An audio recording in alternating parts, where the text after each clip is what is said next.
Olá, turma, tudo bem? Alunos da EJA B, professora Nájila Costa, hoje para mais uma videoaula de linguagens. Como é que vocês estão? Espero que você encontrá-los com saúde, disponíveis, fazendo as atividades, assim como seus familiares. A nossa videoaula de hoje, sempre a gente divide, os conteúdos em gramática, literatura e redação. Em gramática, nós vamos estudar a preposição, mais uma classe gramatical. Na literatura, vamos conhecer o simbolismo, tá certo? Nós estudamos realismo, estudamos outras escolas literárias. E na parte de produção, tão importante na nossa vida, vamos conhecer o editorial, vamos trabalhar com o editorial. Então, pessoal, preposição é uma das 10 classes gramaticais. É a palavra que estabelece uma relação entre dois ou mais termos da oração. Essa relação é do tipo subordinativa, que é subordinado, uma oração é subordinada a outra, depende da outra, ou seja, entre os elementos ligados pela preposição, não há sentido dissociado, separado, individualizado. Ao contrário, o sentido da expressão é dependente da união de todos os elementos que a preposição vincula. Então, a preposição, ela vincula, ela liga, esses elementos. Aí nós temos os exemplos. Os amigos de João estranharam o seu modo de vestir. Em amigos de João, nós temos a preposição que está em vermelho, de. E o modo de vestir também, Então, amigo de João, modo de vestir. Então, a preposição de ou as preposições são elementos ligados por preposição, certo? Bem fácil. E no exemplo 2, ela esperou com entusiasmo aquele breve passeio.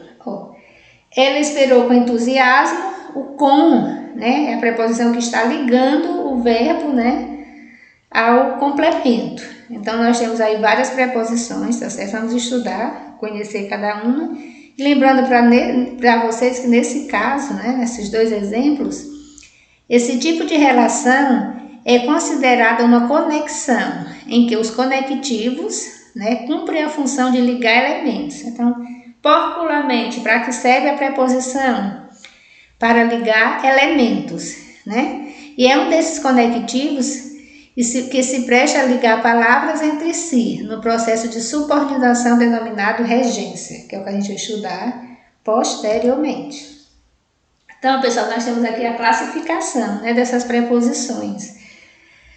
Elas podem ser de dois tipos. As preposições essenciais, que são aquelas que a gente conhece, a, ante, até, após, com, contra, de, desde, em, entre, para, perante, por, sem, sob, sobre, e também tem o traz. E as acidentais, afora, consoante, durante, exceto, fora, mediante, salvo, se não e visto, tá certo? E aí nós temos o exemplo dessas preposições, independente da sua classificação. Agora, lutou contra mim, Contra é uma preposição essencial. Confiava a mim seus segredos.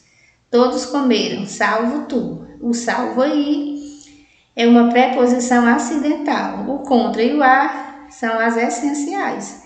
Também temos, pessoal, na preposição, a locução prepositiva. Aí nós temos os exemplos, ao lado de, antes de, além de, com respeito a. Tá certo? A locução prepositiva é uma junção de uma preposição com uma outra palavra. E a última palavra dessa locução prepositiva sempre será uma preposição, ok?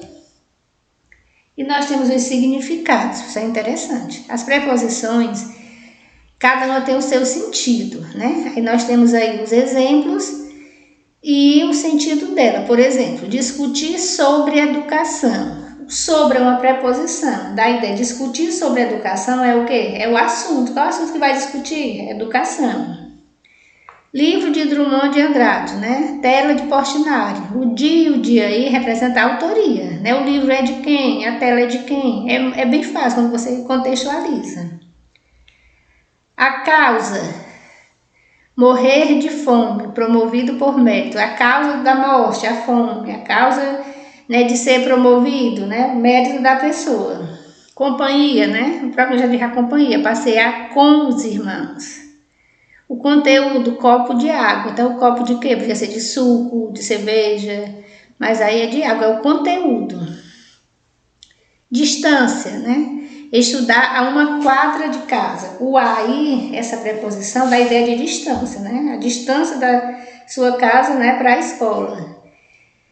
Fim ou finalidade. Viajar a trabalho, sair para o almoço, vir para Salvador. Instrumento, ferir-se com a tesoura. Para você associar, você vai se ferir com o quê? Podia ser com a faca, né? Mas no caso foi com a tesoura. Escrever a lápis. Limite, né? O limite da pessoa correr até se cansar. Então, até se cansar é a ideia do limite, né? Não podia correr mais, por quê? Porque já está cansado. Lugar, colocar algo sobre a mesa, né? O lugar onde colocou, sobre a mesa, sobre o chão, sobre a cadeira, tá certo? A matéria, né? A casa de madeira. Podia ser a casa de pedra, a casa de tijolos, é a matéria, o que foi feito. E o meio, passear de carro, né? Andar a cavalo, andar de bicicleta. São bem fáceis quando a gente coloca na oração. Também temos na preposição, pessoal, as contrações, a combinação. Por exemplo, o ao, né? É a combinação de quê? Do a preposição mais o o artigo, fica ao. Vou ao cinema. Aonde, né? A preposição a mais o advérbio onde. Você junta a mais onde, aonde.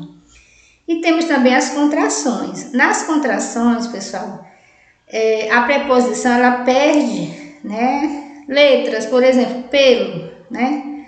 A contração pelo é formado pela preposição por mais o artigo o, né? E aí tem vários exemplos. Naquelas, preposição em mais o pronome demonstrativo, aquelas. E assim por diante, certo? Para vocês entenderem. Também temos as locuções prepositivas. Sempre são palavras que já existem, sempre com uma preposição. Eu vou ter uns exemplos para vocês estudarem posterior. Abaixo de, a fim de, antes de, diante de, graças a e assim por diante. Bem bacana também. Na literatura, pessoal, vamos falar sobre o simbolismo, né? O simbolismo é uma escola literária, tá certo? A pintura Orfeu, né, ela é representada pelo simbolismo, tá certo? O simbolismo foi um movimento artístico e literário, né, que surgiu na França e se manifestou no Brasil, pessoal, só no final do século XIX, tá certo? Então, os poetas simbolistas brasileiros, eles foram contemporâneos, né, dos poetas parnasianos. E aí os poemas da época, eles não alcançaram o público leitor da época.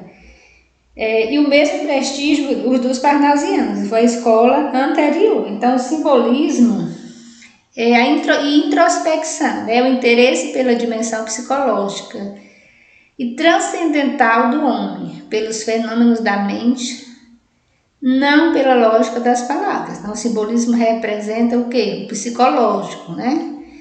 É o fenômeno da mente, não da lógica das palavras. Então, nós temos, né, uns exemplos aí, estrelas que luzes na abóbada infinita, inquietamente assim como um olhar que fascina. Vendo-vos palpitar, meu coração palpita, mordido de paixão por essa luz divina. Então, são trechos, né, em que mostram a dimensão psicológica, né? O pensamento, não a razão, não a lógica, tá certo? Temos aí o contexto histórico, né?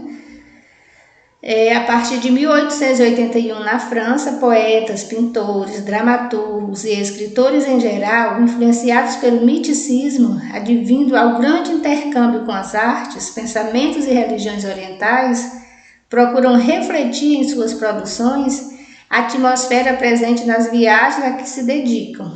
Então, assim, foi o momento que surgiu, né, o simbolismo. Marcadamente individualista e místico, né, foi com desdém apelido do decadentismo, clara alusão à decadência dos valores estéticos, então vigentes e a uma certa afetação que neles deixava a sua marca, tá certo? Então, A denominação que viria corrente, né, em 1883, foi o simbolismo. Suas principais características, professora: a falta de clareza, né? Os poetas achavam que era mais importante sugerir elementos da realidade sem delineá-los totalmente. A palavra empregada para ter valor sonoro, não importando muito o significado. Então, era o som que a palavra exercia, não o sentido. Por isso que era subjetivo, né? Porque o subjetivismo, pessoal, é a valorização do eu e da irrealidade, negada pelos parnasianos, volta a ter importância. Então, é o que eu acho, é o que eu penso, é a maneira que eu entendo. Não é aquilo que realmente muitas vezes vem a ser o real. Também trabalhava muito a musicalidade, né, para valorizar os aspectos sonoros das palavras, tá certo? Eles não se contentam só com a rima, mas o som, né? Eram poemas que lembravam músicas. E a literação, né, que é a repetição de fonemas para sugerir som. Amor morto, motor da saudade. Então, eram características do simbolismo. Alguns autores e obras, pessoal. Eu botei aqui 3, né, tem vários. Essa de Queiroz, né, O Crime de Padre Amaro e o Primo Basílio, publicados na década de 1870, né. Aí temos Júlio Ribeiro, né, que é A Carne, Adolfo Caminha, Normalista, Raul Pompeu, Ateneu, dentre outros, ok? Vamos passar para a terceira parte da nossa aula, pessoal, a parte da produção, né? Que é a questão do editorial, né? Um gênero importante. O que é o editorial? Ele é um gênero jornalístico que expressa a opinião oficial da empresa diante dos fatos de maior repercussão no momento. Você encontra o editorial, pessoal, nos jornais. Todo jornal tem o seu editorial. E aí você vai lembrar, né? O editorial, ele expressa a opinião oficial da empresa. Não é a opinião de quem fez o editorial. Não, é a opinião da empresa. Então, os editoriais não refletem apenas a opinião dos seus proprietários nominais, mas o consenso das opiniões que emanam dos diferentes núcleos que participam da propriedade da organização. Então, os sócios e os controladores, né? Quem tem o jornal não é só, existem os sócios, né, os colaboradores, os controladores. Então, o editorial expressa a opinião deles. Suas principais características, né? Que eu já expliquei. Não expressa a opinião propriamente do dono do jornal, mas da empresa, tá certo? Então, vários veículos, principalmente revistas, têm uma seção que geralmente é denominada de carta ao leitor. Nela, o editor-chefe, né? Às vezes que é o próprio dono da revista, apresenta aquela edição aos seus leitores, deixando claro o posicionamento da revista sobre os temas do momento. Então é bem interessante isso aqui. Do ponto de vista conceitual, isto foge à definição de editorial, né? No entanto, não deixa de ser também a expressão da opinião institucional da empresa. Claro, tudo que é publicado é com consentimento, é a opinião, né, do dono, vamos dizer assim, de uma forma mais clara. E quem escreve editorial? Assim como no comentário, pessoal, o editorial é feito sempre por um jornalista da própria redação. Sempre alguém que trabalha na empresa, né, que faz esse editorial. Também de forma semelhante, né, o comentário, é fundamental que esse jornalista tenha grande conhecimento sobre os temas que irá analisar. Porque não pode ser algo, né, que cause muita polêmica. É a opinião, mas dentro de um consenso. No entanto, diferentemente do comentarista, o editorialista não emite a sua opinião individual. Isso jamais, né? A opinião não é do editorialista, é da empresa. Cabe a este jornalista expressar no texto a opinião do jornal, da revista ou da corporação em que ele trabalha. Às vezes, quando a gente não entende, a gente lê o editorial e diz como é que uma pessoa escreve isso, por que a pessoa pensa assim. Não é ele, né? É quem ele representa. Ok, pessoal, essa é a nossa videoaula, né? Espero ter contribuído, espero que vocês tenham gostado. Qualquer dúvida, assistam novamente, né? A gente finaliza com essa frase: a vida é de dentro para fora. Quando você muda por dentro, a vida muda por fora. Belíssimo, né, pessoal? A gente quer mudar o mundo, mas a gente não muda, tá certo? Então, um abraço, tudo de bom e até o nosso próximo encontro.